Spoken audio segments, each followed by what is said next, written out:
A child that was diagnosed as psychopathic and was on the run from the authorities for years became one of Germany's most bloodthirsty killers. The people of Germany named him the Vampire of Hanover. Let's find out what happened to the victims together.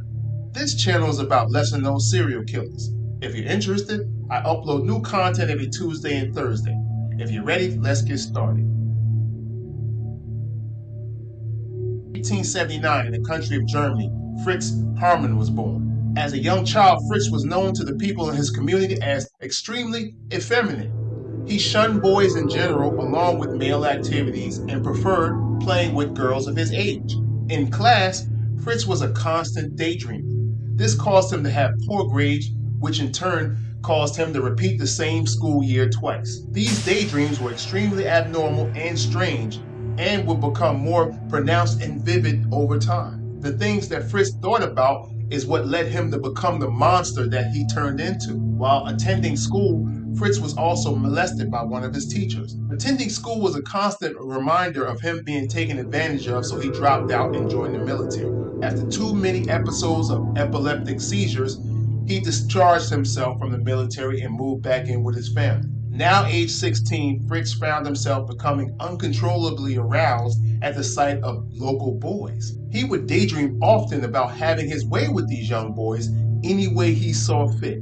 Fritz would lure boys to isolated areas or to his basement and assault them. He was able to get away with it for some time due to public embarrassment of the children, which prevented them from revealing what happened. Fritz was eventually arrested in 1896 for several assaults to young boys and admitted to a psychiatric hospital. While there, psychiatrists labeled him as incurably deranged and also unfit to stand trial.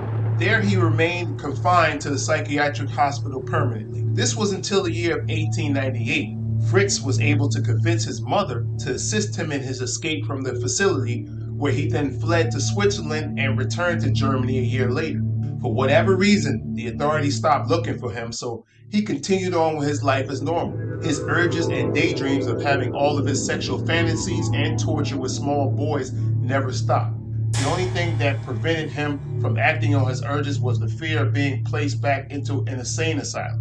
So he tried to have a normal life to fit in. Fritz got engaged to a woman whose name was not provided, and she became pregnant with his child. The relationship ended before the child was born, which left Fritz homeless and unable to hold a job due to his medical condition. This caused him to become a petty thief and a burglar in order to sustain himself. Fritz, now openly a homosexual, still had the sexual urges for young juvenile boys. Realizing that the only way he would be able to appease these urges and avoid prison, or the psychiatric hospital for that matter, was to become a police informant. He assisted the police in multiple arrests, which in turn earned him favor with the authorities. Now comfortable with the knowledge that police trusted him, Fritz now turned his attention on fulfilling his appetite with teenage boys. 1918, Fritz observed a young, impoverished boy wandering the neighborhood searching for food.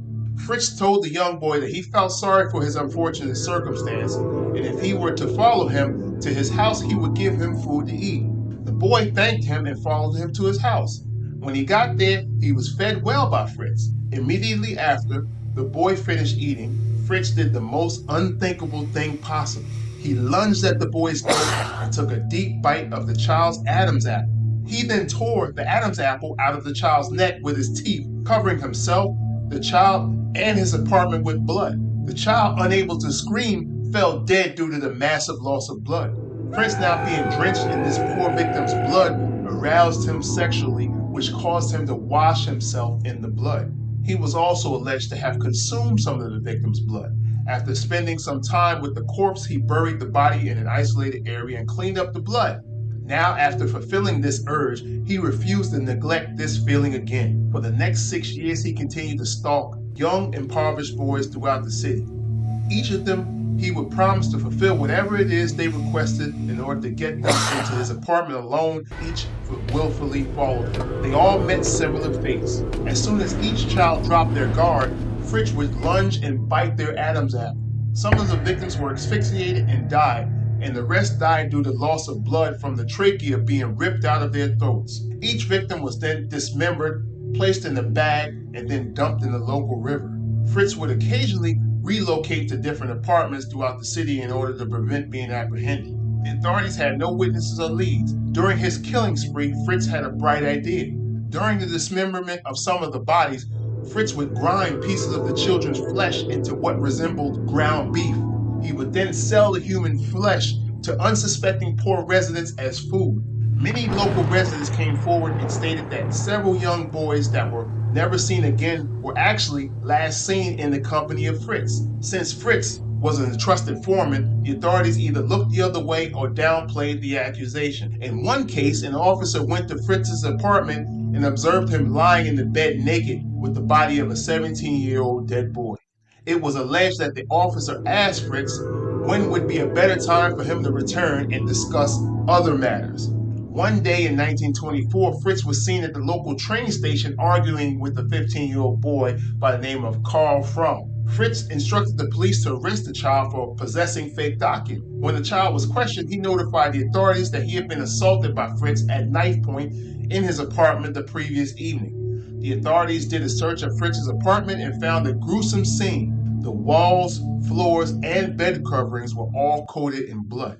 Pieces of clothes were found along with personal items from several different children. When the police looked behind the stove, they found a decapitated head of a child wrapped in paper. Fritz was subsequently arrested, and after hours of convincing, he confessed to having this overwhelming sexual urge to bite young boys' Adam's apples and killing them. In 1925, Fritz was found guilty for the murder of 24 children and sentenced to death. He was immediately put to death by guillotine. If you enjoy more stories such as these, click one of the suggested videos above. God bless and stay safe.